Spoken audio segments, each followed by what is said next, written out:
Bismillahirrahmanirrahim. Assalamualaikum warahmatullahi wabarakatuh.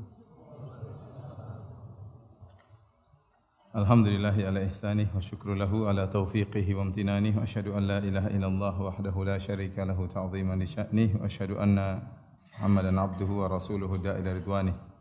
Allahumma salli alaihi wa ala alihi wa ashabihi wa ikhwanih. Hadirin dan hadirat yang dirahmati oleh Allah Subhanahu wa taala. Pada kesempatan kali ini insyaallah kita akan membahas faedah-faedah dari surat An-Najm. Surat An-Najm ya. Surat An-Najm adalah surat Makkiyah. Ya, surat Makkiyah yang Allah Subhanahu wa taala turunkan sebelum Nabi berhijrah ke kota Madinah. Ya. Dan dalil menunjukkan akan hal tersebut dalam Sahih Bukhari dari Ibnu Abbas radhiyallahu anhuma anna Nabiy sallallahu alaihi wasallam sajada bin Najm. Waktu Rasulullah SAW masih di Mekah, Rasulullah SAW baca surat An-Najm, wan najmi idza hawa dan seterusnya ya. Wa sajada ma'hul muslimun wal musyrikun wal jinnu wal ins. Waktu Nabi baca surat An-Najm sampai di akhir ayat ya. Wasjudu lillahi wa abuduh, sujudlah kepada Allah Subhanahu wa taala. Maka orang-orang musyrikin yang mendengar bacaan Nabi sallallahu alaihi wasallam, mereka terbuai, terlena dengan indah. Hadirin dan hadirat yang dirahmati Allah Subhanahu wa taala, tatkala Nabi sallallahu alaihi wasallam membaca surat An-Najm sampai pada dari awal surat sampai akhir surat ya, fasjudu lillahi wa abuduh, sujudlah kalian dan beribadahlah kepada Allah. Ternyata orang-orang musyrikin yang ada di sekitar Nabi yang sedang mendengar surat An-Najm, mereka juga ikut sujud. Kata para ulama, karena mereka terbuai dengan indahnya lantunan Al-Quran, dengan bahasanya yang sangat tinggi, mereka menyimak dari awal. Menyimak. Begitu Nabi sujud, mereka juga ikut apa? Sujud. Ya. Demikian juga Ibnu Mas'ud berkata, "Anna Nabi sallallahu alaihi wasallam qara'a surat An-Najm." Nabi sallallahu alaihi wasallam baca surat An-Najm, fasajada laha, maka Nabi pun sujud. Tatkala sampai pada ayat sajdah, "Fama baqiya ahadun minal qaum illa sajad." Seluruh orang semuanya sujud. Fa akhadha rajulun minal qaumi kaffan min hasba aw turab farafa'u ila wajhihi wa qala yakfini hadha. Dari semua orang musyrikin tersebut semua sujud kecuali satu orang. Dia adalah Umayyah bin Khalaf. Ada yang mengatakan dia adalah Umayyah bin Khalaf. Ada yang mengatakan dia adalah Walid bin Mughirah. Dia tidak mau sujud, maka dia cukup mengambil pasir atau tanah, kemudian dia tempelkan di kepalanya, di jidatnya. Dia tidak mau sujud. Cuma dia satu-satunya yang tidak mau sujud. Kemudian Abdullah bin Mas'ud berkata, "Falaqad ra'aituhu ba'du qutila kafiran." Kemudian aku lihat dia kemudian meninggal dalam kondisi kafir orang tersebut, yaitu di dalam setelah perang Badar. Hadis ini riwayat Bukhari dan Muslim ya. Laki tersebut ada yang mengatakan Umayyah bin Khalaf, majikannya Bilal bin Rabah, ada yang mengatakan adalah Walid bin Mughirah, bapaknya Khalid ibn Walid, yang dua-duanya meninggal dalam kondisi kafir. Baik Umayyah bin Khalaf atau Walid ibn Mughirah yang tidak mau sujud tatkala itu. Dan ini kejadiannya tatkala Nabi masih di Mekah, belum hijrah ke kota Madinah. Maka ini menunjukkan bahwa surat An-Najm adalah surat Makkiyah, bukan surat Madaniyah. Seluruh ayatnya dari awal sampai akhir yang benar adalah Makkiyah, diturunkan sebelum Nabi berhijrah. Adapun apa tujuan dari diturunkan surat An-Najm? Kata para ulama untuk membela tuduhan yang dituduhkan kepada Nabi sallallahu alaihi wasallam. Mereka mengatakan Nabi telah membuat-buat Al-Qur'an, bahwasanya Al-Qur'an bukanlah firman Allah Subhanahu wa taala. Saya sering sampaikan pada antum semua bahwasanya orang-orang musyrikin mereka percaya kepada Allah.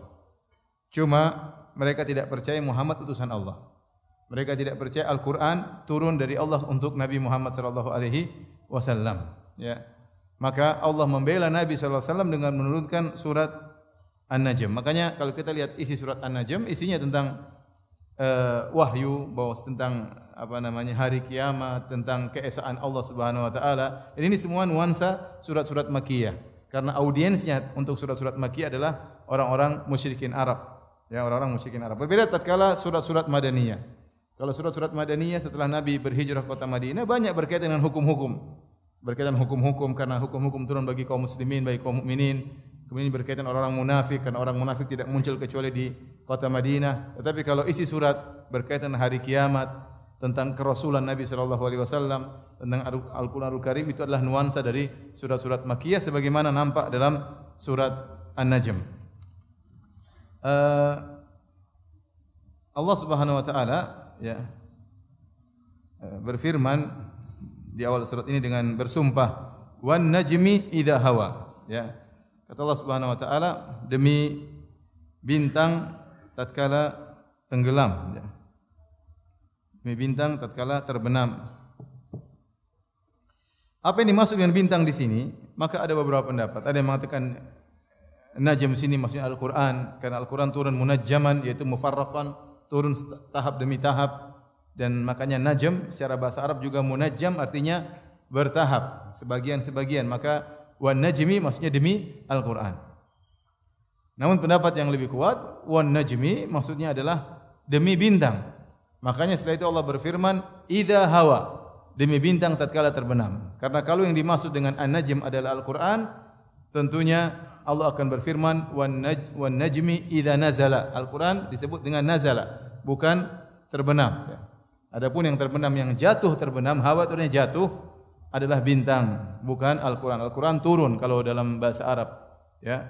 Maka yang benar an-najm sini maksudnya adalah bintang. Dan dalam banyak ayat Allah Subhanahu wa taala ya bersumpah dengan bintang, ya, seperti was-sama'i wat-tariq, demi langit dan demi at-tariq. At-tariq maksudnya bintang yang muncul di malam hari, ya. Baik. Kata para ulama, apa faedahnya Allah bersumpah dengan an-najm wan najmi, ya. Ada beberapa faedah yang disebutkan, ya. Yang pertama bahwasanya, ya, orang-orang musyrikin, sebagian mereka menyembah bintang-bintang. Mereka mengagungkan bintang-bintang. Maka Allah Subhanahu wa taala, ya, menjelaskan kepada mereka bahwasanya bintang itu adalah makhluk Allah Subhanahu wa taala. Dan dia tidak bisa terbit selamanya, ada saatnya dia terbenam, ya. Ada saatnya dia terbenam. Makanya waktu Nabi Ibrahim alaihissalam berdialog dengan kaumnya, ya, tatkala dia melihat bintang, dia mengatakan, "Hadza rabbi falamma afala qala la uhibbul afilin." Tatkala bintang tersebut hilang, dia mengatakan, "Aku tidak suka dengan Tuhan yang muncul kemudian hilang." Ya. Ya, karena ini menunjukkan bahwasanya bintang bukan Tuhan, dia adalah makhluk dari makhluk Allah, ya, dan dia diatur. Buktinya dia tatkala siang hari tidak muncul, ada waktunya terbit, ada waktunya terbenam, dan dia tidak pantas untuk disembah. Makanya waktu Allah bersumpah wan najmi, demi bintang, agar tidak disalahpahami, disangka bahwasanya an-najm adalah suatu yang hebat, bintang yang berhak untuk disembah, maka Allah langsung mengatakan idza hawa, demi bintang yang terbenam. Demi bintang yang terbenam. Ini disebut dengan, dalam istilah Al-Qur'an disebut dengan ihtiras. Ihtiras adalah menyebutkan suatu pernyataan yang pernyataan tersebut terkadang mengandung suatu makna yang jauh yang mungkin disangka oleh orang yang mendengarnya, maka langsung didatangkan bantahannya untuk menghilangkan persangkaan tersebut. Saya ulangi. Al-ihtiras ini istilah dalam ahli tafsir. Al-ihtiras artinya menyebutkan sesuatu pernyataan yang di balik pernyataan itu bisa dipahami dengan pemahaman yang salah dan jauh. Supaya tidak dipahami demikian, maka didatangkan bantahannya setelahnya langsung. Contoh seperti firman Allah Subhanahu wa taala, "Wadmum yadaka ila janahika takhruj baydha'a." Ya, masukkanlah tanganmu wahai Musa ke dalam dadamu dan keluarkanlah tanganmu maka kelihatan putih. Orang sangka putih itu adalah kena penyakit baros, penyakit kulit, maka Allah mengatakan min ghairi su'in. Jangan sampai kau sangka putih tersebut karena penyakit. Min ghairi su'in, tanganmu menjadi putih bercahaya bukan karena penyakit. Maka tambahan min ghairi su'in bukan karena penyakit, itu namanya ihtiras. Untuk menghilangkan persangkaan yang salah. Contohnya seperti tatkala Nabi Sulaiman melewati kampung semut. Qalat namlatun, maka tiba-tiba ada seekor semut berkata kepada rakyat semut, "Ya ayuhan namlu udkhulu masakinakum la yahtimannakum Sulaiman wa junuduhu." Wahai pasukan atau rakyat semut sekalian, masuklah kalian ke dalam rumah-rumah kalian. Jangan sampai kalian diinjak oleh Sulaiman dan anak buahnya. Jangan sampai kalian menyangka Sulaiman sengaja. Maka langsung ada ihtiras, wa hum la yash'urun, dalam kondisi mereka tidak sadar menginjak kalian. Jangan sampai kalian menyangka Sulaiman dan anak buahnya sengaja menginjak kalian. Maka didatangkan kata selanjutnya untuk menghilangkan persangkaan tersebut. Sama dengan ayat ini Allah mengatakan wan najmi, demi bintang. Nah, orang musyrikin tatkala mendengar Allah bersumpah dengan bintang, seakan-akan bintang berhak untuk diagungkan, untuk diibadahi. Ya, maka Allah bantah idza hawa, tatkala bintang tersebut terbenam, supaya kalian tahu bintang itu adalah makhluk yang terbit dan terbenam. Paham sampai sini? Nanti kalau datang ujian apa itu ihtiras, antum bisa jawab ya. Kemudian di antara faedah Allah bersumpah dengan An-Najm ya, karena pembahasan selanjutnya dari surat An-Najm Allah ingin menjelaskan bahwasanya Al-Qur'an itu turun kepada Nabi melalui malaikat Jibril. Melalui malaikat Jibril yang turun dari langit membawa wahyu dari Allah kemudian disampaikan kepada Nabi sallallahu alaihi wasallam. Dengan melihat wan najmi idza hawa, bintang tatkala jatuh, terkadang kita lihat meteor atau bintang kemudian jatuh, maka kita tahu bahwasanya ada suatu benda yang bergerak dengan cepat. Kalau bintang bisa bergerak dengan cepat, ada makhluk Allah yang lain yang namanya malaikat yang juga bisa bergerak dari atas ke bawah dengan apa? Cepat untuk menyampaikan wahyu dari Allah Subhanahu wa taala kepada Nabi Muhammad sallallahu alaihi wasallam. Dan ini semua menunjukkan tentang qudratullah, kekuasaan Allah dan kehebatan Allah Subhanahu wa taala. Allah berfirman, "Wan najmi idza hawa," demi bintang tatkala terbenam. Untuk apa Allah bersumpah? Untuk menekankan kata Allah, "Ma dhalla sahibukum wa ma ghawa." Sungguhnya sahibukum, sahib bahasa Indonesia artinya teman. Sungguhnya teman kalian, maksudnya Muhammad sallallahu alaihi wasallam, ma dhalla, teman kalian itu tidak sesat, wa ma ghawa, dan juga tidak keliru ya. Apa bedanya dhalla dan ghawa? Kalau dhalla tersesat, yaitu dia terjerumus dalam kesalahan tanpa dia sadari. Itu namanya sesat, tersesat. Kalau ghawa, dia terjerumus dalam kesalahan dengan sengaja, dengan niat yang buruk. Maka Allah menafikan itu semua dari Muhammad sallallahu alaihi wasallam. Kata Allah, ma dhalla wa ma ghawa. Muhammad tidak tersesat karena tidak tahu jalan, dan Muhammad tidak tersesat karena dengan sengaja mengikuti hawa nafsunya. Dan Allah mengatakan ma dhalla sahibukum, Allah mengatakan demi bintang yang terbenam, sungguhnya sahib kalian, teman kalian. Kata para ulama, Allah menggunakan ta'bir, ungkapan dengan sahibukum, teman kalian, ini adalah penghinaan bagi orang-orang musyrikin. Karena kalian tahu siapa Muhammad sallallahu alaihi wasallam. Allah tidak mengatakan ma dhalla Muhammadun, Muhammad tidak sesat, tapi Allah menggunakan ungkapan sahabat kalian itu yang kalian tuduh gila, yang kalian tuduh sesat, itu sahabat kalian. Kalian tahu dia bagaimana dari kecil sampai besar. Kalian tahu bagaimana amanahnya, kalian tahu bagaimana akhlaknya. Jadi kalian itu mengingkari suatu perkara yang kalian lebih tahu tentang dirinya. Ya. Jadi kalian mengingkari suatu perkara yang kalian tahu perkara itu benar. Kalian lebih tahu karena Muhammad adalah sahabat kalian, hidup bersama kalian, bergaul dengan kalian. Kalian tahu bagaimana masa kecilnya, masa remajanya, tidak pernah berdosa sama sekali. Bahkan kalian dahulu menjulukinya dengan Al-Amin. Sekarang kalian mengatakan Muhammad sesat dan keliru. Maka Allah bantah. Allah mengatakan ma dhalla sahibukum wa ma ghawa. Setelah itu Allah berfirman untuk menjelaskan tentang keautentikan Al-Qur'an. Kata Allah Subhanahu wa taala, "Wa ma yantiqu 'anil hawa." Dan Muhammad itu tidaklah berbicara dari hawa nafsunya. In huwa illa wahyun yuha. Sungguhnya apa yang dia ucapkan itu wahyu yang diwahyukan kepadanya. Wahyu yang diwahyukan kepadanya. Tidak mungkin Muhammad bicara sembarangan. Apa yang disampaikan kepada kalian Al-Quran itu bukan dari karangan Muhammad. Tapi semuanya in huwa illa wahyun yuha, wahyu dari Allah Subhanahu wa taala. Abdullah bin Amr bin Al-As radhiyallahu anhuma berkata, "Kuntu aktubu kulla syai'in sami'tuhu min Rasulillah sallallahu alaihi wasallam li ahfadhahu." Aku dulu menulis semua yang Rasulullah SAW ucapkan agar aku bisa menghafalnya. Ini keutamaan Abdullah bin Amr bin Al-As. Ya.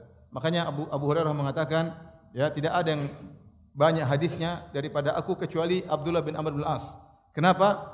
Li'annahu kana yaktub wala aktub. Dia nulis, aku tidak nulis. Abu Hurairah menghafal. Abdullah bin Amr bin Al-As dia nulis. Semua yang didengar dari Nabi dia tulis. Apa yang terjadi? Kata Abdullah bin Amr bin Al-As radhiyallahu anhuma, "Fanahatni Quraisyun," maka orang-orang Quraisy pun menegurku. Mereka mengatakan, taktubu kulla syai'in sami'tahu min Rasulillah sallallahu alaihi wasallam. Apakah kau mencatat seluruh yang kau dengar dari Rasulullah sallallahu alaihi wasallam?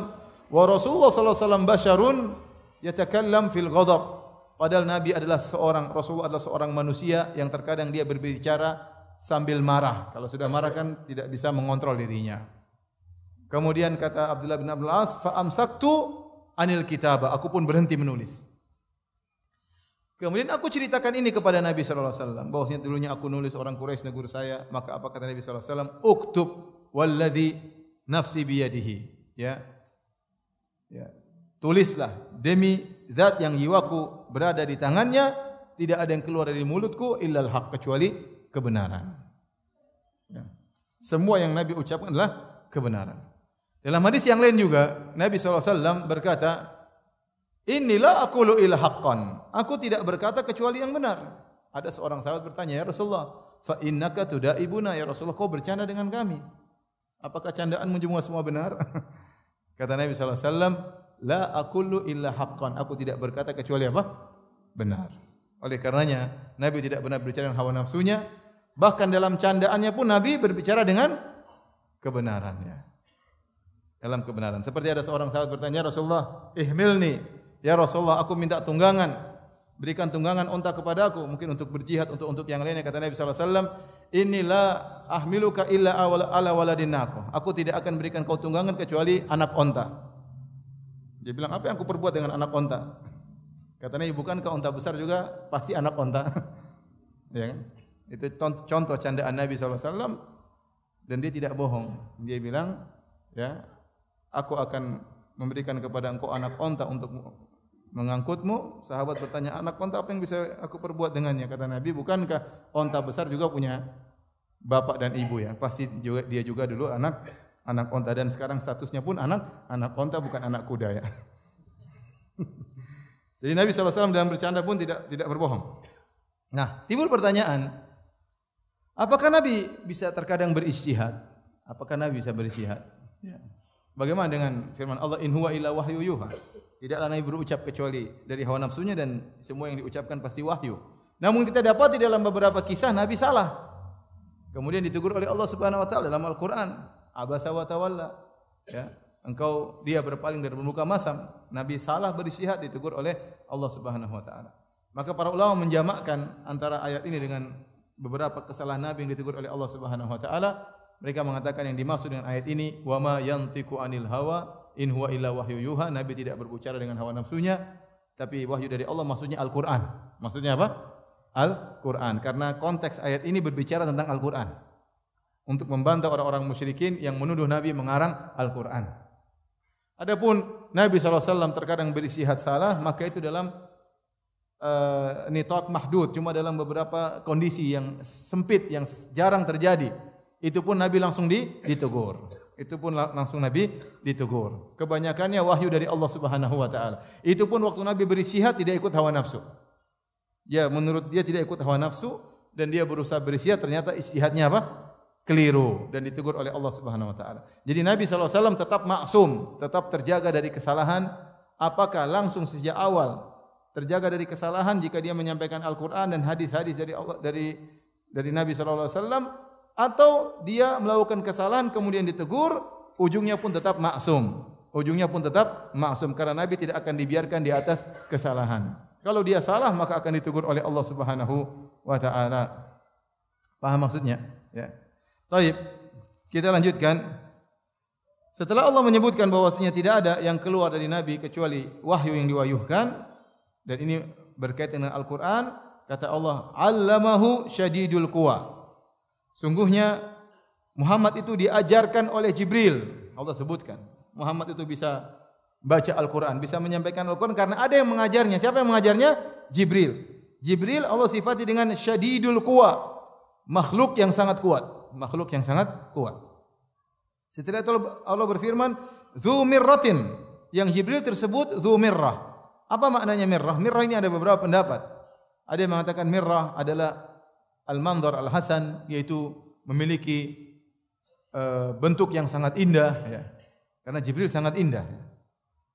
Apalagi kalau dia sudah menunjukkan bentuknya yang asli, dengan 600 sayap, yang satu sayap dibuka akan menutup cakrawala, kemudian keluar dari sayapnya tersebut Yaqut, kemudian Yakut, kemudian durar, mutiara, keindahan, warna-warni keluar daripada sayap Jibril alaihissalam. Ya.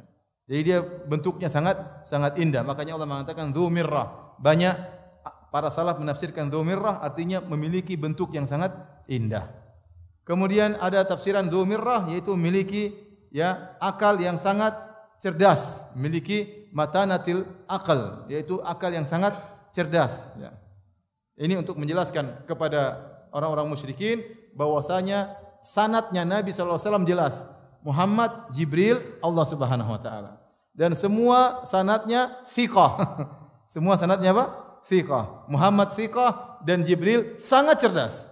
Amanah dan sangat cerdas. Muhammad juga sangat amanah, ya. Karena mungkin mereka enggak bayang gimana Tuhan bisa kasih wahyu kepada Muhammad, maka Allah perlu jelaskan. Mungkin mereka enggak kebayang orang musyrikin bagaimana Muhammad bisa dapat wahyu dari Allah Subhanahu wa taala, maka Allah jelaskan, "Allamahu syadidul quwa." Dia dapat wahyu lewat siapa? Jibril alaihissalam yang sangat kuat dan sangat cerdas. Fastawa. Dzu mirratin fastawa. Fastawa di sini, maka ada beberapa pendapat di kalangan para ahli tafsir. Ada yang mengatakan fastawa, maka dia pun menampakkan bentuknya yang asli. Menampakkan bentuknya yang asli yang tadi kita sebutkan Jibril alaihissalam, ya, kalau sudah menampakkan bentuknya yang asli, maka 600 sayapnya, dia memiliki 600 sayap. Kalau satu sayap dibuka saddal ufuk, maka cakrawala akan tertutup. Kemudian keluar dari risnya, dari sayapnya, ya, benda-benda atau warna-warna yang sangat indah, mutiara-mutiara, durar dan yakut dan yang lainnya.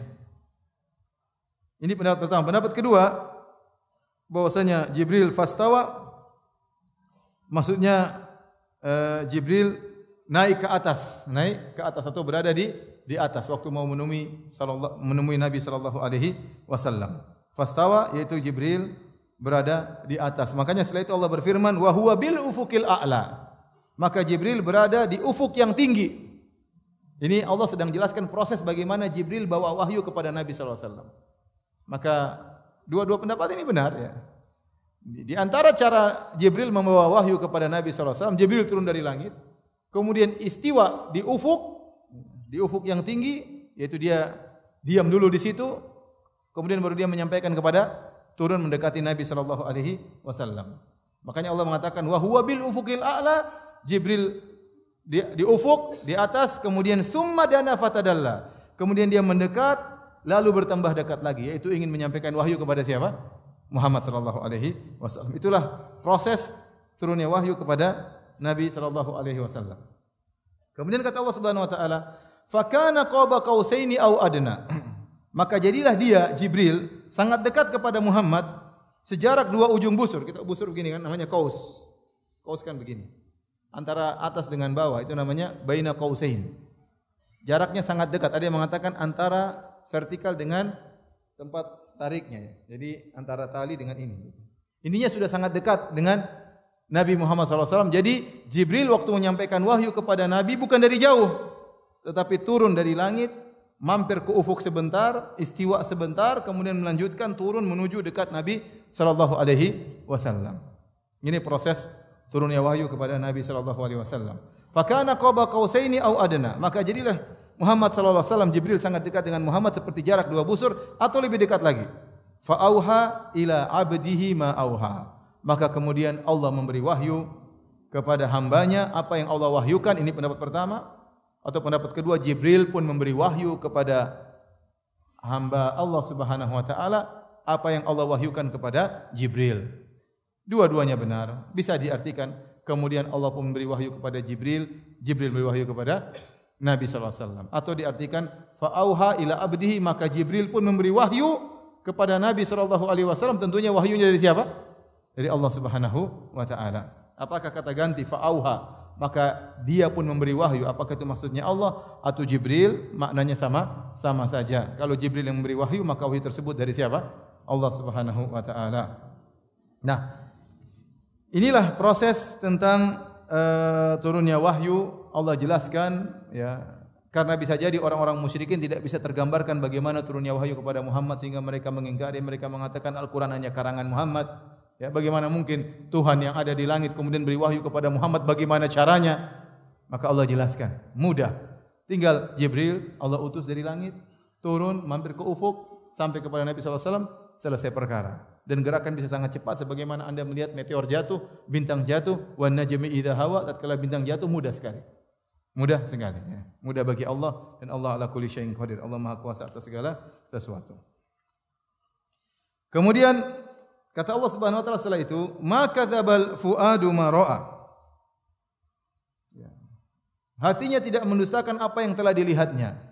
Maka di sini ada pendapat maksudnya Nabi melihat Allah di malam Lailatul Mi'raj, Isra Mi'raj dengan hatinya. Pendapat kedua maksudnya Nabi melihat Jibril. Dan pendapat yang kedua ini lebih benar. Ini ayat masih berbicara tentang Jibril, tentang Jibril alaihissalam. Maka dzabal fuadu ma ra'a. Ya. Maka hatinya tidak mendustakan apa yang telah dilihatnya. Benar, dia lihat Jibril pada bentuk aslinya. Ya. Kemudian kata Allah Subhanahu wa taala, "Afatumarunahu ala ma yara." Maka apakah kalian kaum musyrikin Mekah hendak membantahnya tentang apa yang telah dilihatnya? Kalian masih membangkang? Kalian masih membantah? Ya. Nabi melihat kok. Ini prosesnya demikian. Nah, kalau Nabi melihat Jibril secara langsung dan Jibril datang mendekat kepadanya, maka kalian tidak bisa bantah lagi tentang apa yang Jibril sampaikan kepada Nabi.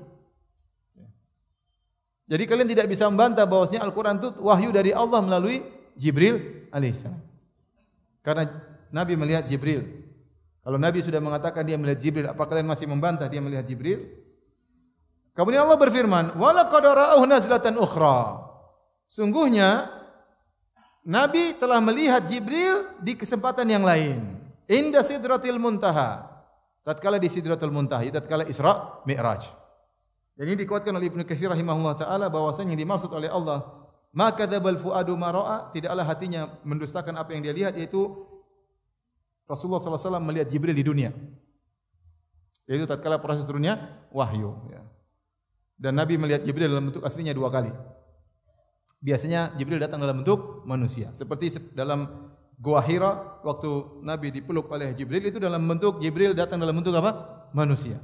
Tetapi Jibril dalam bentuk aslinya dengan membentangkan sayapnya 600 sayap dan 1 sayap kalau dibuka menutup cakrawala, Nabi cuma melihatnya 2 kali. Pertama ini, sebelumnya Nabi melihat tatkala di Sidratil Muntaha, atau nanti Nabi akan melihatnya di Sidratil Muntaha. Ya, di Sidratul Muntaha tatkala Isra Mi'raj. Wa laqad ra'ahu nazlatan ukhra. Sungguhnya Muhammad telah melihat Jibril dalam rupanya yang asli pada waktu yang lain. Inda Sidratil Muntaha, tatkala di Sidratil Muntaha. Sidratil Muntaha ini adalah tempat yang tertinggi, ya.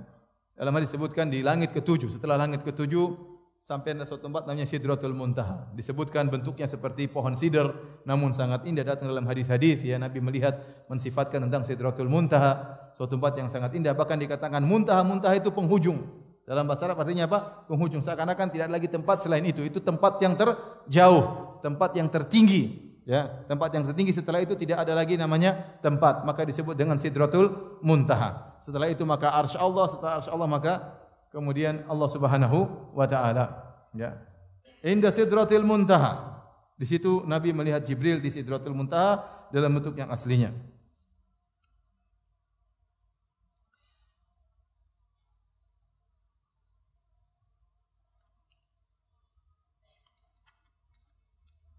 Kata Ibnu Mas'ud radhiyallahu taala anhu, qala Nabi sallallahu alaihi wasallam, Rasulullah SAW bersabda dalam satu hadis, "Ra'aitu Jibril bil ufuqil a'la." Aku melihat Jibril di ufuk a'la yang tadi dalam ayat. Ya. Waktu Jibril fastawa wa huwa bil ufuqil a'la. Jibril membuka sayapnya dan dia berada di ufuk, kata Nabi sallallahu alaihi wasallam, "Ra'aitu Jibril bil ufuqil a'la." Aku melihat Jibril di ufuk, di cakrawala. Lahu 600 junah. Dia memiliki 600 sayap. Yatanatharu min rishihi ad-dur wal yaqut. Maka keluar dari sayapnya berjatuhan dur, yaitu mutiara-mutiara dan permata-permata. Itu malaikat Jibril. Terlihat warna-warna yang indah, mutiara-mutiara, permata-permata keluar dari sayapnya Jibril. Makanya dikatakan dzu mirrah, memiliki bentuk yang sangat apa? Indah. Itulah malaikat Jibril alaihissalam. Kata Allah Subhanahu wa taala, "Indaha jannatul ma'wa." Dan di Sidratul Muntaha ada jannatul ma'wa, yaitu ada surga tempat tinggal. Nah, surga ini ada yang mengatakan inilah surga yang pernah ditempati oleh Nabi Adam alaihissalam. Ada yang mengatakan surga inilah surga yang dihampiri oleh ruh-ruh para syuhada. Kalau mereka meninggal dunia sekarang, ya meskipun jasad mereka di alam barzakh, tapi ruh mereka terkadang bermain ke surga dalam bentuk burung. Itulah jannatul ma'wa. Ada yang mengatakan ya inilah surga yang akan didatangi oleh orang-orang beriman setelah hari kiamat kelak. Nanti hari kiamat kelak tatkala mereka dibangkitkan, kemudian mereka dihisab, di mizan, mereka akan masuk surga. Surganya surga ini. Surga yang pernah ditempati Nabi Adam, sekaligus surga yang didatangi oleh ruh-ruh para syuhada, dan sekaligus surga yang akan dimasuki oleh orang-orang beriman. Surga cuma yaitu surganya, dan bertingkat-tingkat di surga tersebut. Ini dalil bahwasanya surga sudah ada dan surga berada di atas langit. Dalil bahwasanya surga sudah ada dan surga berada di atas langit. Dan ini membantah perkataan orang-orang Mu'tazilah yang mengatakan surga belum ada. Ya ngapain Allah ciptakan surga sekarang? Belum ada yang masuk katanya. Ya, kita bilang surga sudah ada. Ya, makanya Allah dalam ayat mengatakan uiddat lil muttaqin. Allah siapkan surga bagi orang-orang yang bertakwa. Tentunya kita akan lebih semangat tatkala kita tahu surga sudah ada daripada nanti bakalan diciptakan. Ya. Saya sering memberikan perumpamaan, misalnya ada seorang majikan, dia berkata kepada anak buahnya, kamu kerja yang baik, kalau kamu kerja yang baik nanti saya akan bangunkan rumah buat kamu. Sementara majikan satunya berkata, kamu kerja yang baik, kalau kamu kerja yang baik kamu akan masuk ke rumah, saya sudah bangun rumahnya, ini ambil kuncinya, tinggal kamu kerja yang baik. Mana lebih semangat, rumahnya sudah ada atau baru mau dibangunkan? Sudah ada. Ya. Maka surga pun demikian, sudah ada. Adapun mengatakan tidak ada fungsinya, ada fungsinya. Fungsinya di antaranya ruh-ruh syuhada mampir sekarang, mampir ke surga tersebut. Di antaranya juga orang-orang yang meninggal di alam barzakh diperlihatkan surga mereka, mereka dapat kenikmatan di barzakh dengan dilihat bagaimana surga. Sehingga mereka mengatakan, ya Rabbi aqimis sa'ah, ya Allah segerakanlah tegakkan hari kiamat supaya cepat masuk apa? Surga. Jadi ada faedahnya. Ya. Ya. Oleh karenanya para ulama mengatakan surga yang ada pun sekarang bisa bertambah. Bukankah seorang kalau berzikir akan ditanamkan korma padanya, maka surga tersebut bisa berkembang, bisa semakin besar, terserah Allah Subhanahu wa taala, tapi surga sekarang sudah ada. Ya. Makanya surga dan neraka sudah ada. Dan letak surga berdasarkan dalil ini indah jannatul ma'wa, surga berada di Sidratul Muntaha, di langit yang ketujuh atau di atasnya.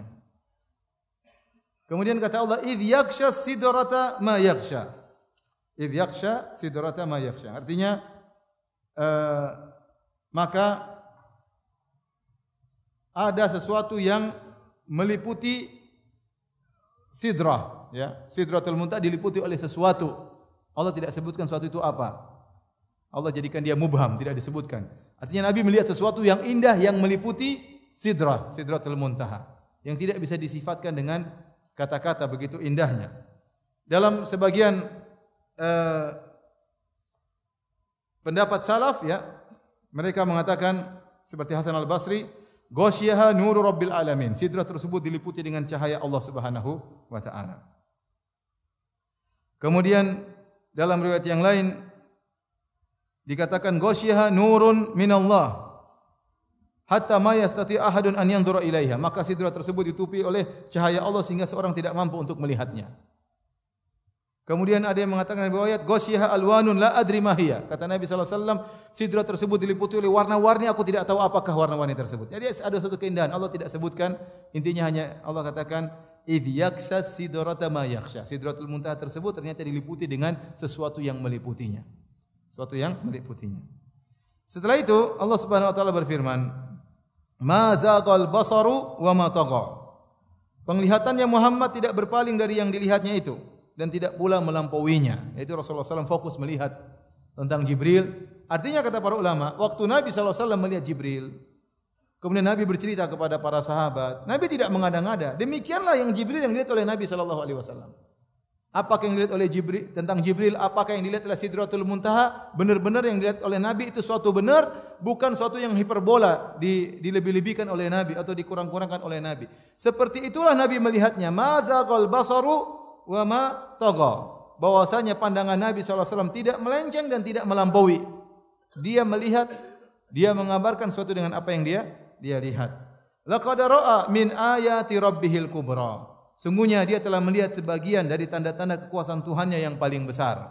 Kata sebagian ahli tafsir, ini adalah keindahan-keindahan yang lainnya yang tidak disebutkan dalam ayat-ayat ini. Yang dilihat oleh Nabi tadi apa? Jibril yang memiliki 600 sayap. Yang dilihat oleh Nabi adalah Sidratul Muntaha. Nabi melihat Sidratul Muntaha. Dilihat oleh Nabi ma yakhsha sidra, apa yang meliputi sidra. Ini semua dilihat keindahan semuanya. Kemudian Allah sebutkan ada keindahan-keindahan lain lagi yang dilihat oleh Nabi di situ. Ya, makanya Allah mengatakan laqad ra'a min ayati rabbihil kubra. Sungguh Nabi telah melihat tanda-tanda kebesaran Allah yang besar. Ya. Baik. Setelah itu ya, Allah berfirman tentang sesembahan-sesembahan orang-orang musyrikin. Kata Allah Subhanahu wa taala, ini paragraf baru. Paragraf awal sudah selesai tentang bagaimana proses datangnya wahyu kepada Nabi sallallahu alaihi wasallam. Apakah wahyu tersebut turun di bumi dengan datangnya Jibril atau terkadang wahyu tersebut di langit, Nabi yang diangkat ke langit untuk langsung mendengar wahyu dari siapa? Allah Subhanahu wa taala. Itu metode turunnya wahyu kepada Nabi sallallahu alaihi wasallam, ya. Setelah itu Allah sebutkan tentang sembahan orang-orang musyrikin. Kata Allah Subhanahu wa taala, "Afara'aitumul Lata wal Uzza wa Manata tsalitsatal ukhra." Bagaimana menurut kalian tentang wahai orang-orang musyrikin Arab tentang Lata dan Uzza, sesembahan-sembahan mereka. Kemudian wa Manat, sesembahan yang ketiga. Jadi ada Lata, ada Uzza, ada Manat. Adapun Lata adalah sesembahan yang terletak di Taif, patung Lata. Ya. Patung Lata ya, dia sembahan patung yang kemudian disembah di Taif oleh orang-orang Bani Thaqif ya. Ya, mereka menyembah Lata. Dahulunya Lata adalah seorang yang soleh, kemudian tatkala dia masih hidup dia sering membagi-bagikan makanan kepada jamaah haji. Sehingga mereka mengagungkan dia. Tatkala dia meninggal, maka dibangunlah di atas kuburannya semacam patung atau batu, akhirnya mereka pun menyembah Lata ini. Jadi adalah Tuhan kebanggaannya orang-orang Taif. Kemudian adapun Uzza. Al-Uzza adalah sesembahannya orang-orang di Nakhlah, orang-orang Quraisy juga menyembahnya. Patung tersebut berada di satu tempat namanya Nakhlah. Dan dia berupa sekumpulan pohon-pohon, ya, sekumpulan pohon-pohon, ada yang mengatakan pohon-pohon, ada yang mengatakan patung-patung yang dibentuk seperti pohon. Dan di situ ada penjaganya. Ya, disebut dengan Uzza. Makanya tatkala Fatu Makkah, maka Nabi SAW menyuruh Khalid bin Walid untuk menghancurkan Uzza. Maka Khalid bin Walid pun datang menuju ke Uzza. Kemudian dia memotong pohon-pohon Uzza tersebut. Kemudian dia pun balik kepada Nabi melapor, ya Rasulullah, aku sudah menghancurkan Uzza. Kata Nabi, belum. Coba balik lagi. Ternyata waktu Nabi balik, penjaga-penjaga kuburan patung Uzza masih banyak. Ternyata ada jin perempuan yang kemudian di situ sambil menghambur-hamburkan rambutnya, kemudian menghamburkan pasir di atas rambutnya, maka itulah Uzza. Kemudian dipenggal oleh Khalid ibn Walid radhiyallahu taala. Baik, kita salat dulu baru kita lanjutkan insyaallah taala.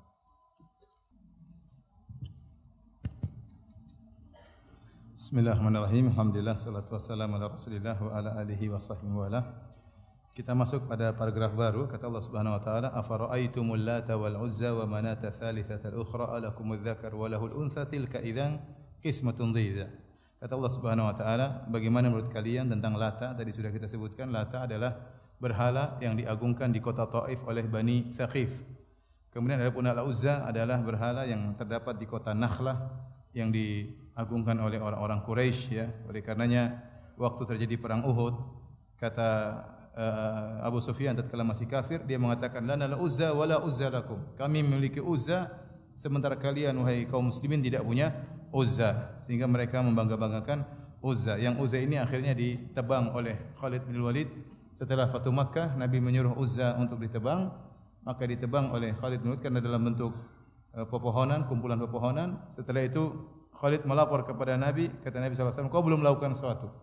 Kembalilah, maka Khalid pun kembali, didapati masih ada sadanahnya, penjaga-penjaganya, mereka pun kabur. Kemudian ada seorang wanita yang terurai rambutnya, kemudian dia menghambur-hamburkan pasir di atas kepalanya, itulah jin Uzza, kemudian dipenggal oleh Khalid ibn Walid jin tersebut.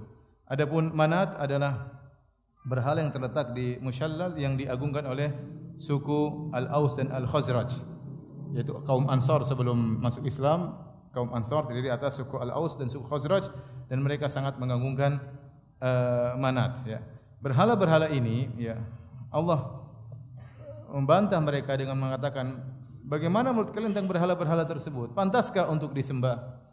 Lihatlah bagaimana malaikat Jibril yang begitu agung, ya, yang memiliki bentuk yang sangat indah, ya, yang sangat cerdas, kemudian menurunkan wahyu dari Allah kepada Muhammad sallallahu alaihi wasallam, sahibukum, yang kalian kenal dia adalah seorang yang sangat mulia, ma dhalla wa ma ghawa, tidak tersesat, tidak keliru. Ya, Allah sebut tentang Jibril dalam ayat ini banyak sekali. Kemudian keagungan Allah dalam makhluk-makhluknya, itu saja tidak pantas untuk disembah. Bagaimana dengan berhala-berhala kalian yang kalian sembah? Sangat tidak pantas untuk disembah. Ini diantara keterkaitan paragraf sebelumnya dengan paragraf ini. Jadi Allah ingin menjelaskan itu berhala-berhala hanya sekedar patung, tidak pantas disembah. Sedangkan Jibril saja yang agung tidak pantas untuk disembah. Kata Allah Subhanahu wa taala, alakumudz dzakar wa lahul unsa. Apakah bagi kalian anak laki-laki dan bagi Allah anak perempuan? Kenapa orang Quraisy, orang-orang kafir musyrikin, baik Quraisy maupun yang lainnya, ada suku Quraisy, ada suku Thaqif, ada suku yang lainnya, kabilah-kabilah Arab ini, mereka menganggap berhala-berhala mereka ini putri-putri Allah. Mereka menganggap berhala-berhala mereka putri-putri Allah.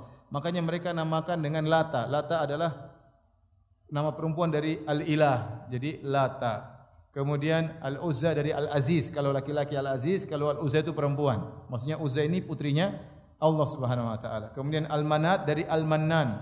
Jadi Al-Mannan itu laki-laki, kalau Al-Manat maksudnya perempuan. Jadi mereka meyakini berhala-berhala mereka sembah ini adalah putri-putri Allah Subhanahu wa taala, maka Allah bantah. Alakumudz dzakar, apa kalian hanya senang dengan anak laki-laki sementara kalian menempelkan bagi Allah anak-anak perempuan? Kenapa? Karena mereka tidak suka punya anak perempuan. Kalau mereka punya anak perempuan, mereka bunuh.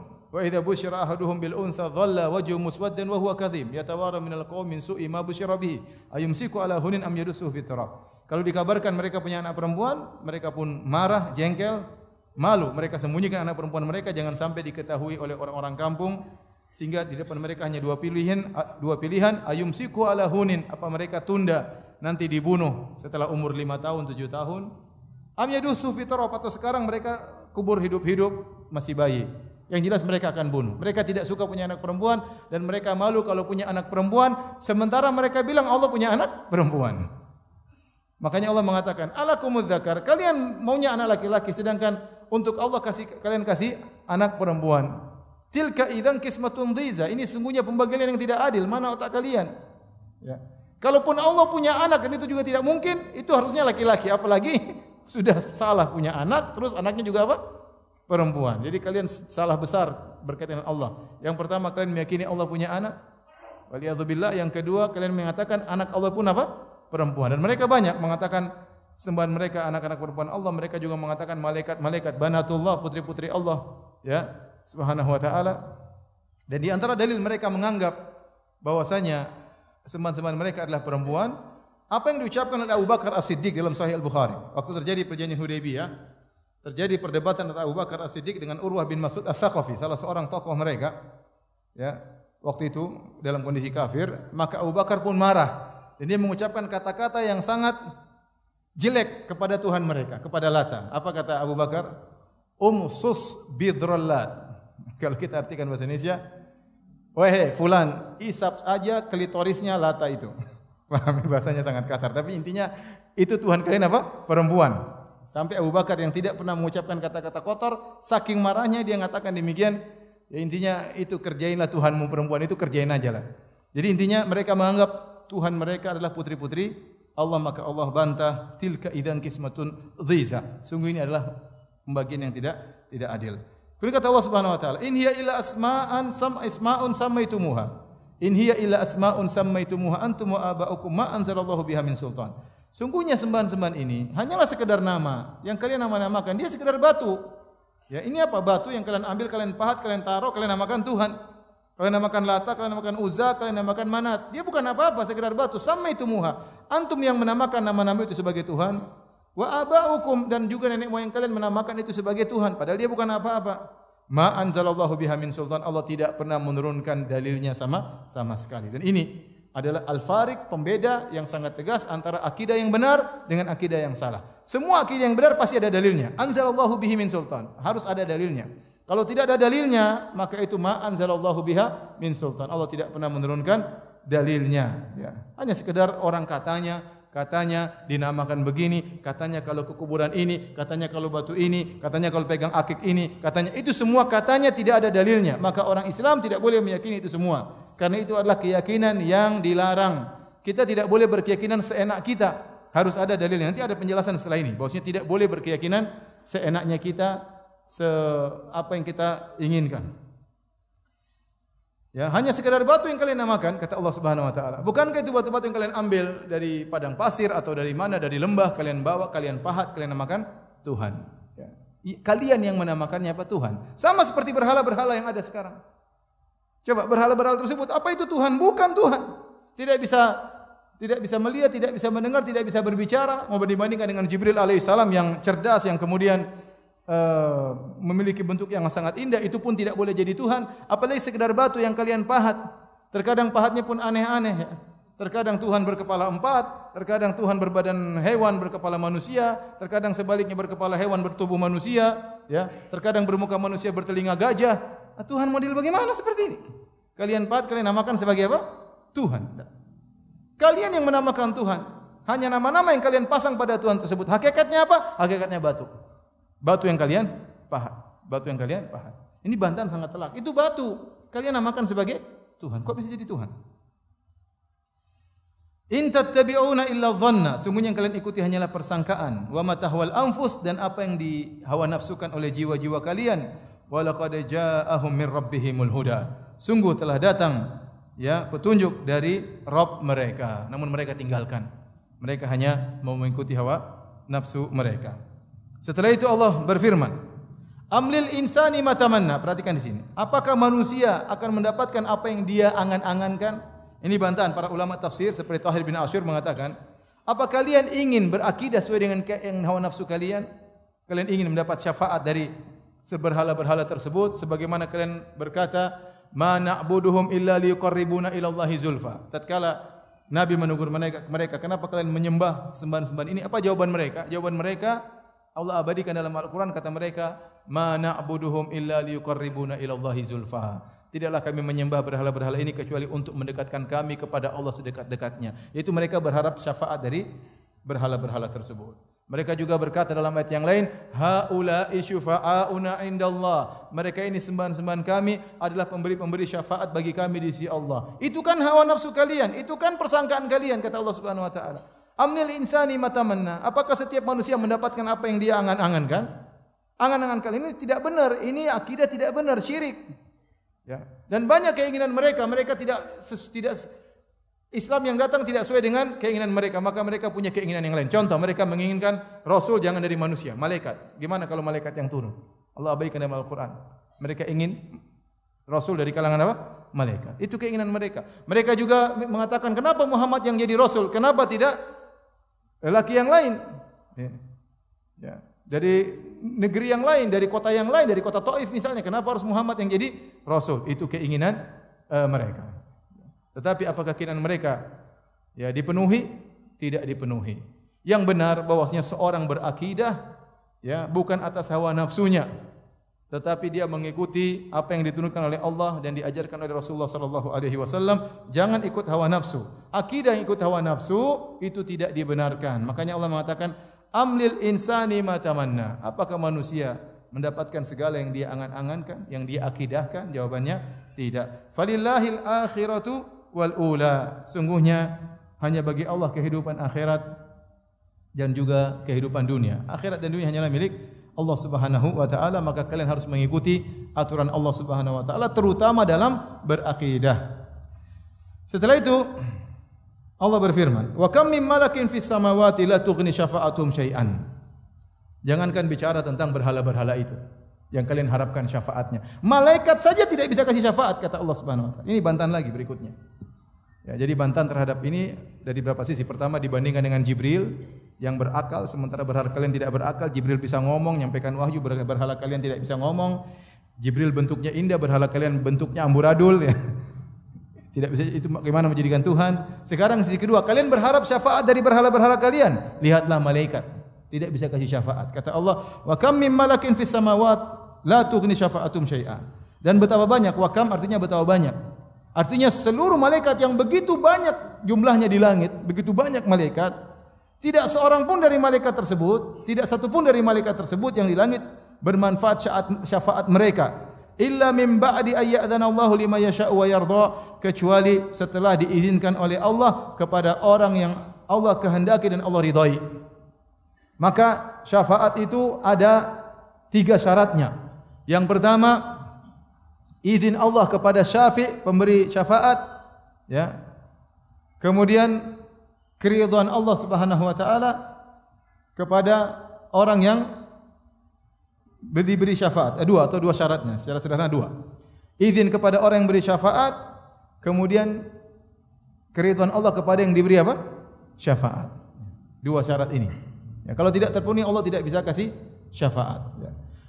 Bukan maksud ayat ini, ya, malaikat beri syafaat ditolak, malaikat beri syafaat ditolak. Mereka tidak berani untuk beri syafaat kecuali dengan izin Allah Subhanahu wa taala.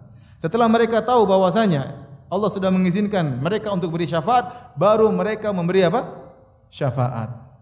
Kalau Allah tidak izinkan, maka tidak akan bisa memberi syafaat sama sekali. Dan itulah, ya, semuanya kembali kepada Allah Subhanahu wa taala. Berbeda dengan raja-raja di dunia. Raja-raja di dunia atau presiden-presiden di dunia, mereka membutuhkan menteri-menteri, butuhkan membantu-membantu. Terkadang menteri-menteri ini memutuskan keputusan tanpa sepengetahuan dia. Terkadang menteri-menteri memberi syafaat tanpa persetujuan sang raja, tanpa persetujuan sang presiden.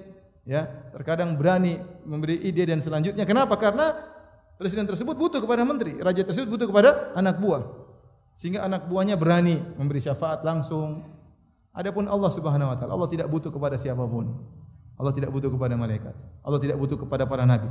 Sehingga tidak seorang pun yang berani langsung beri syafaat. Tidak ada yang berani.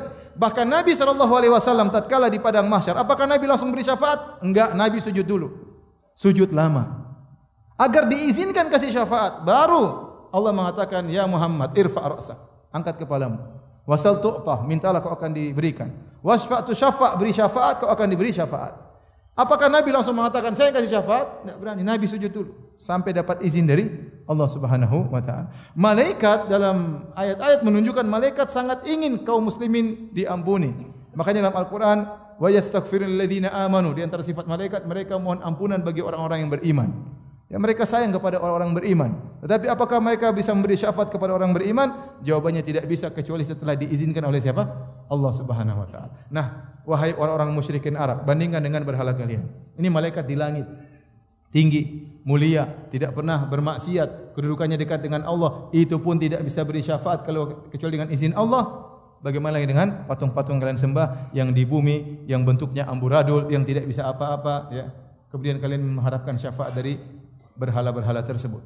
Oleh karenanya dalam ayat ini Allah berkata, illa min ba'di ayyadana Allahu liman yasha'u wa yarda, kecuali syafaat tersebut kepada orang yang Allah kehendaki dan Allah ridai. Maka intinya kalau antum ingin dapat syafaat, antum mencari keridhaan Allah.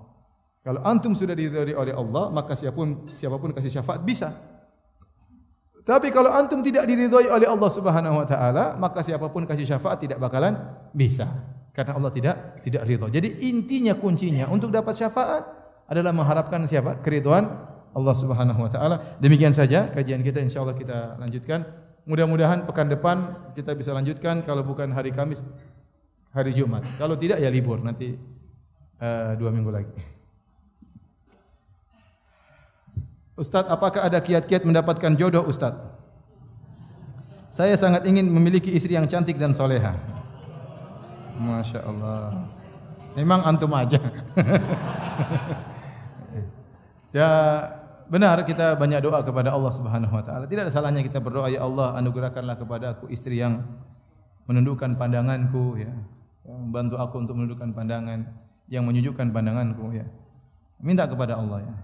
Ya, tapi ya kita pun harus tahu diri, ya. Itu misalnya. Kalau bahasa kita ngaca, ya. Ya. memang benar ada sekadang sebagian laki-laki wajahnya biasa, istrinya cantik jelita ada ya. Dia punya kelebihan, misalnya kelebihan mobil, kelebihan rumah. Mungkin banyak cewek-cewek cantik mendekat sama dia ya. Tapi kalau pas-pasan, kemudian ya tahu diri aja lah supaya tidak terlalu kecewa ya. Dulu ada sebagian orang cari akhwat. Dia pesan sama kakaknya, tolong cari cirinya begini. Dapat. Akhwatnya enggak mau. Dapat, akhwatnya enggak mau. Akhirnya dia pusing enggak dapat. Sampai ada yang mengatakan, yang penting perempuan. Karena udah cari-cari enggak dapat. Rupanya waktu dia cari-cari akhirnya ketahuan ini fulan cari-cari akhwat. Akhirnya akhwat-akhwat bersepakat untuk menolak dia.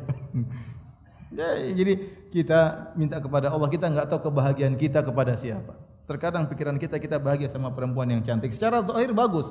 Cantik itu diperlukan. Makanya Nabi SAW mengatakan, ya unzur ila ma yad'u ila nikahiha. Lihatlah, suruh nazar. Supaya kita tertarik. Kalau kita tertarik baru kita maju. Kalau enggak tertarik jangan maju. Yang mending mundur di depan daripada maksakan diri akhirnya enggak suka, akhirnya kita zalimi itu akhwat.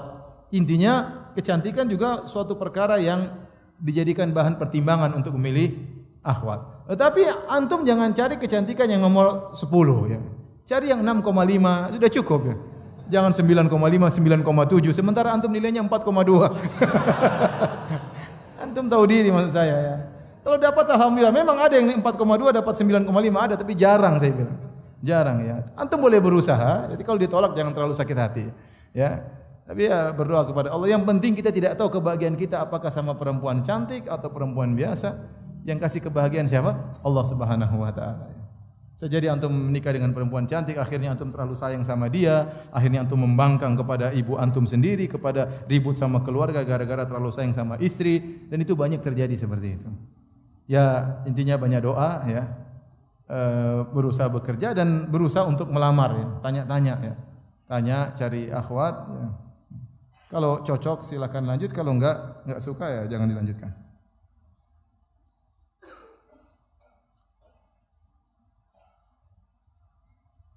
Ustaz, apa yang harus hati ana hadirkan tatkala lisan berucap subhanallah? Subhanallah maksudnya maha suci Allah. Maha suci Allah dari segala kekurangan, dari segala tuduhan, itu namanya tasbih. Tasbih artinya maha suci Allah dari kesyirikan yang mereka lakukan. Maha suci Allah dari menyangka bahwasanya Allah berbuat tidak adil. Maha suci Allah dari persangkaan bahwasanya Allah punya anak, ya.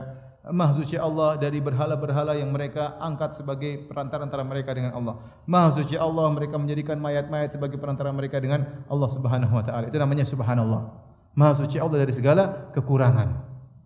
Adapun alhamdulillah segala puji, segala kenikmatan milik Allah Subhanahu wa taala. Wa ma bikum min ni'matin faminallah. Kenikmatan apapun yang kau rasakan dari Allah. Ya, bukan karena kita, bukan karena kecerdasan kita, bukan karena pengalaman kita, semuanya dari Allah Subhanahu wa taala. Wala ilaha illallah, tidak ada yang berhak disembah kecuali Allah Subhanahu wa taala. Allahu akbar, Allah Maha besar atas segala sesuatu. Makhluk kecil tidak ada nilainya, semua yang mengatur alam semesta hanyalah Allah Subhanahu wa taala. Bumi sang kecil dalam genggaman Allah pada hari kiamat, langit seluruhnya dilipat oleh tangan kanan Allah, maka Allah Maha besar. Biasakan nikmati berzikir setelah salat. Untuk setelah salat jangan langsung pergi, duduk sampai subhanallah, subhanallah. Sambil antum nikmat itu ada tambahan iman, itu charger luar biasa. Selain salat juga mencarger iman, antum zikir itu juga mencarger iman ya. Jangan assalamualaikum assalamualaikum langsung lihat WhatsApp. Jangan ya. Zikir dulu, WhatsApp belakangan ya.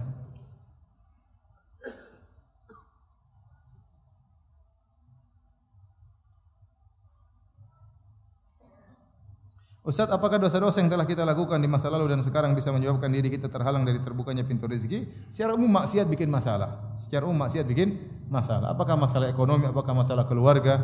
Kalau ternyata ekonomi lancar nanti masalah keluarga. Kalau ekonomi lancar masalah keluarga, lancar mungkin masalah yang lain. Intinya maksiat itu bikin apa?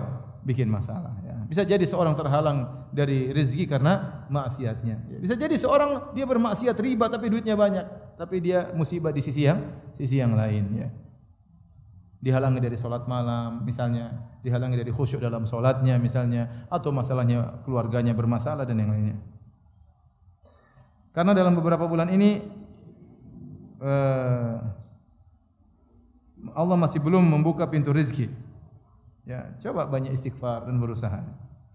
Hanya berapa bulan, sebentar baru berapa bulan ya. jangan putus asa. Selalu husnudzon kepada Allah Subhanahu wa taala.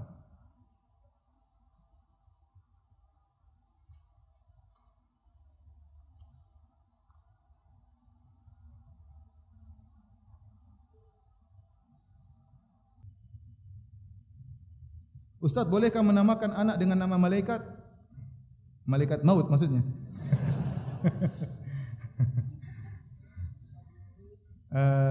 Ada khilaf, ada yang mengatakan makruh ya, ada yang mengatakan boleh ya. Di antara yang mengatakan makruh adalah Imam Malik. Imam Malik. Padahal di antara nama malaikat, malaikat apa? Malik. Ada yang bantah. Imam Malik mengatakan menamakan orang dengan malaikat itu makruh, sementara namanya apa? Malik. Jawabannya Maliknya Imam Malik bukan berarti dari nama malaikat, tapi namanya dari raja atau yang lainnya. Karena raja juga disebut apa? Malik. Dan sebaiknya ditinggalkan, jangan. Kadang namanya Jibril. Jibril main game online. Kan repot lihat. Ada Jibril main game online. Enggak enak. Jibril pergi ke bioskop kan enggak enak. Jibril di bioskop. Waduh, kita dengarnya tuh enggak enak gitu. Sebaiknya enggak usah. Sebaiknya enggak usah. Memang ada khilaf, tapi saya katakan sebaiknya tidak usah. Karena memang ada yang namanya Jibril, ada yang namanya Mikail ya. Tapi saya belum dengar namanya malaikat maut, belum ada.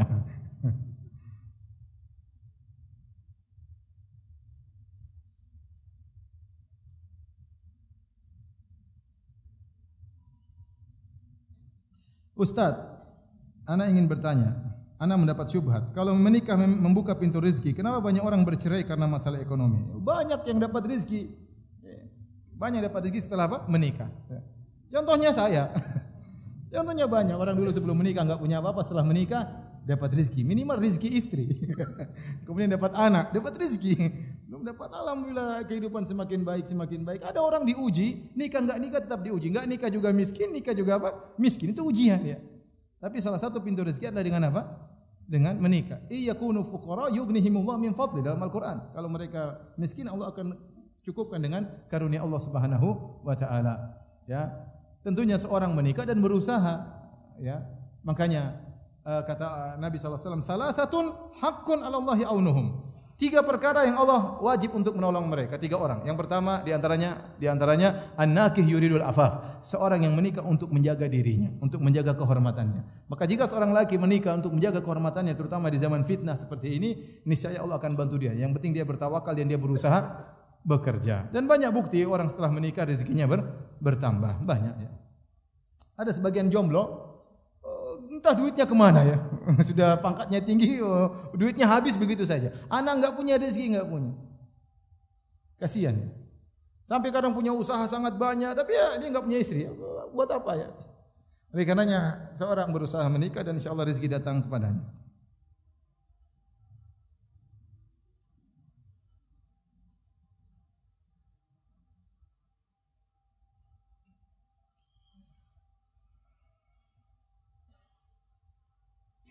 Ustaz, saya mau bertanya, ada seorang ateis yang bertanya, apakah Allah mampu menciptakan makhluk yang lebih besar darinya sampai sendiri tidak mampu mengangkatnya? Ini pertanyaan ngawur ya. Ya. Allah Maha Besar, dan ini tidak ada. Ini pertanyaan yang salah, Seperti orang pertanyaan, Allah ala kulli syai'in qadir, Allah Maha Kuasa segala sesuatu. Bisakah Allah menciptakan Allah juga? Ini pertanyaan salah. Tuhan masa diciptakan, Allah menciptakan. Tuhan berarti yang diciptakan tadi bukan Tuhan. Sementara Allah adalah apa? Tuhan sang pencipta. Sama seperti antum bertanya, bisakah naik ke bawah? Ente pertanyaan yang benar, naik itu ke atas ya. Ustaz, bisakah naik ke bawah? Bisa, ente turun ke atas caranya. Ini pertanyaan sudah salah ya. Ini pertanyaan apakah Tuhan bisa menciptakan sesuatu besar, Tuhan tidak mampu ya? Itu pertanyaan, itu bukan Tuhan namanya. Ya, itu bukan Tuhan dan tidak ada makhluk yang seperti itu. Itu tidak sesuai dengan kriteria makhluk bilang. Yang diciptakan dengan model seperti itu bukan kriteria apa? Makhluk ya. Biar aja dia mau sesat urusan dia. Tahu-tahu mati, lihat aja nanti gimana. Ya, memang hidup sekali spekulasi. Banyak orang subhanallah yang beriman hidup bahagia. Lihat orang tidak beriman, bagaimana kehidupan mereka, menderita, sengsara, bunuh diri, macam-macam, tidak tahu tujuan hidup mereka. Kalaupun kita spekulasi, mending saya pilih orang beriman, hidup tentram, nyaman, lihat orang bahagia, kehidupan teratur. Dia spekulasi memilih Tuhan tidak ada. Kalau ternyata Tuhan ada bagaimana? Mampus dia. Masuk neraka jahanam kekal selama-lamanya. Berani sekali dia berspekulasi. Ente bantah, dia bilang alam semesta ini apakah terjadi tanpa ada pencipta? Ente bajunya tahu-tahu ada, ente begini tahu-tahu ada, kan enggak mungkin. Orang ateis pasti mengatakan kebetulan, kebetulan itu bukan ilmiah. Ya. Kebetulan itu apa? Ilmiah. Kebetulan mata ente di sini, kenapa mata ente enggak di pantat ente? Apakah kebetulan? Itu bukan kebetulan. Kebetulan otak ente di lutut, makanya begini jadinya. Ya orang ateis sudah ente sampaikan baik-baik, dia enggak terima, sudah ma'assalamah, sudah selamat jalannya. Kita mau ngaji ente ganggu-ganggu, sudah ente mau ateis terserah ente. Ente sampaikan baik-baik. Dia enggak terima, sudah enggak, jangan ikuti syubhat dia. Ente nanti kena syubhat malah jadi ragu lagi tentang apa? Tentang Allah Subhanahu wa taala. Tapi demikian saja kajian kita. Saya ulangi, pekan depan Allah alam bisawab bisa jadi libur. Pendapat pertama, pendapat kedua hari Kamis, pendapat ketiga hari Jumat. Tunggu pengumuman ya. Demikian subhanakallah bihamdik asyhadu an la ilaha illa anta astaghfiruka wa atubu ilaik. Assalamualaikum warahmatullahi wabarakatuh.